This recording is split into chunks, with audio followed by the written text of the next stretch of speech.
Coming from the right, the Blue Angels in diamond formation, 3 feet separating them from wingtip to canopy.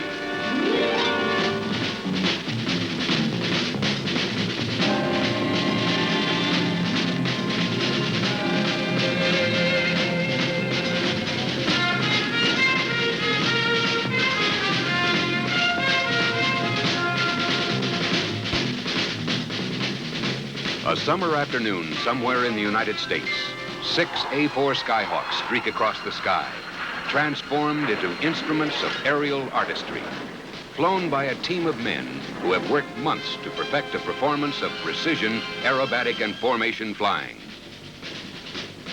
They are neither stunt flyers, daredevils, or showmen. They are naval aviators with an extremely difficult mission to perform. Recruiting. That's their main job, attracting young men to naval careers, both in the air and on the ground. Also, they demonstrate to Navy student flyers the kind of airmanship the Navy expects of them. And they bring the Navy to the American public.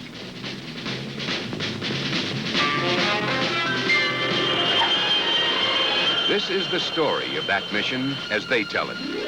The U.S. Navy Flight Demonstration Squadron. The Blue Angels. Meeting the public is our primary job. We try to relate to people every year, to young people, to adults, and to real aerospace enthusiasts, that there in fact is someone flying in the aircraft. What are those things sticking out on the side there? Those are air refueling probes. You have a big aircraft like a tanker that flies in front of you.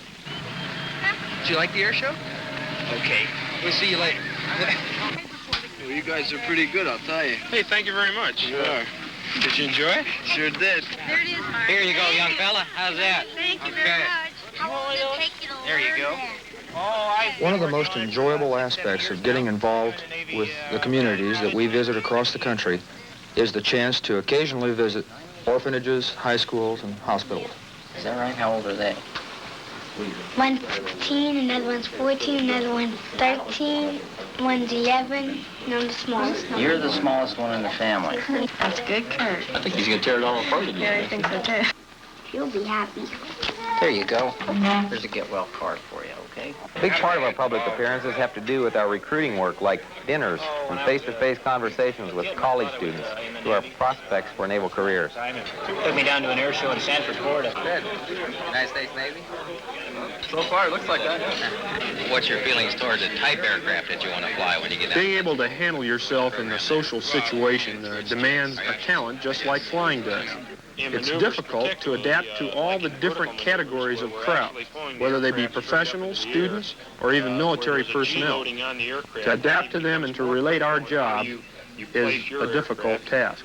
Next to the leader's aircraft or in a relative position to his aircraft.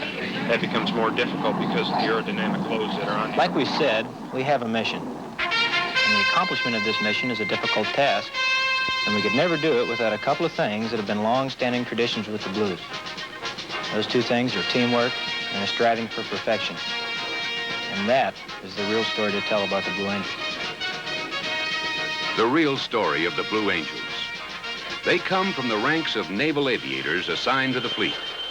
Every year, applicants are reviewed by the Bureau of Naval Personnel, and a report is made on their past performance, their record as naval officers in all their assignments.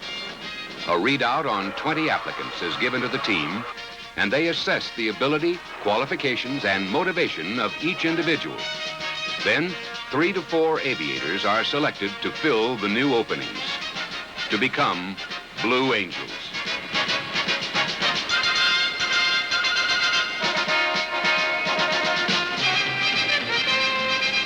Pensacola Naval Air Station, the home of the Blue Angels.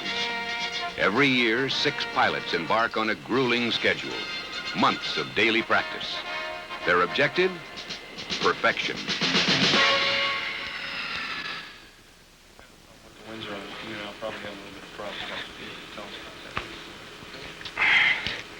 Okay. All set to have a good one out at field number 6, huh? Oh, in case anyone's interested, Chuck and Johnny... As in any other profession, practice makes perfect. And all the maneuvers that you learn in flight training must be developed to a state of absolute perfection. And your first reaction is, when you join the team, that it can't be done. Watching an air show, what we do may seem quite impossible. But the reason for that is because no one individual could do it alone. However, as a team, we begin to realize that the final results can be achieved. So we subordinate ourselves, and we only think of one thing, and that's teamwork. Blue Angels are similar to any other good team with a lot of individual sacrifice and self-discipline. But not only do we learn an individual higher level of concentration, we learn to think together. One thing you keep in your mind all the time is that no matter what you're doing, you give it your very best effort. You learn to put forth that 110% effort each and every time. When we say we depend upon each other, we're not talking about just the pilots alone. We're talking about the maintenance personnel as well. The kind of flying that we do, we allow very, very little margin for error for the pilots, and we allow absolutely no margin of error for our maintenance technicians. We're out there every day just like the pilots. We want to know that plane, every part in it from front to back, and we check it, and then we double check it. When we turn that aircraft over to them, we know it's right. We've got a tradition. An air show has never had to be canceled due to maintenance problems. We're going to make sure we preserve that tradition.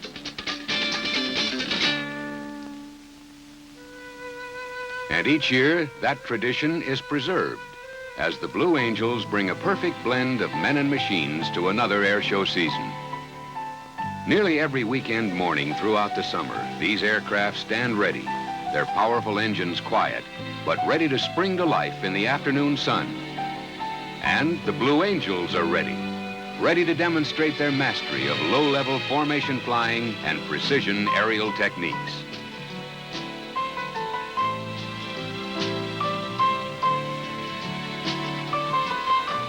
Good afternoon, ladies and gentlemen.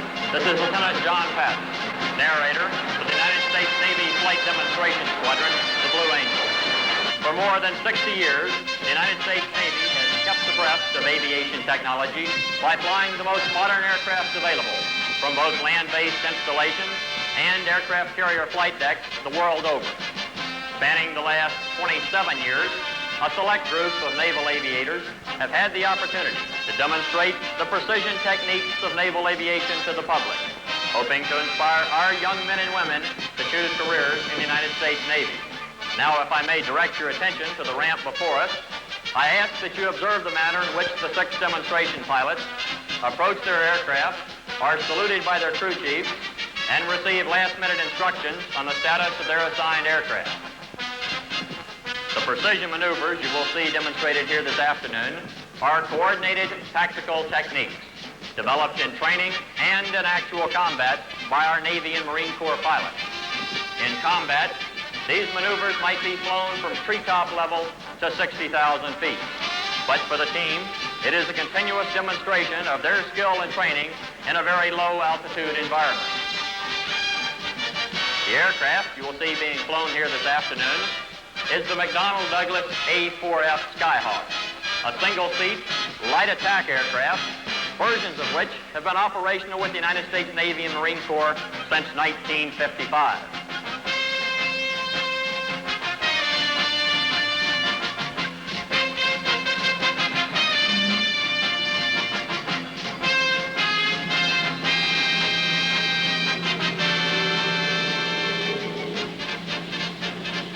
This is where all the hours of training pay off, when we can go up in the air and show what it's possible to achieve through teamwork and dedicated effort. I guess what we're ultimately trying to show is that high goals and high ideals are well worth pursuing. We try to give a flight demonstration that speaks for itself.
are the Blue Angels. They are men who have achieved a perfect display of aerial artistry and precision flying, achieved through the kind of dedicated teamwork that is the tradition of naval aviation.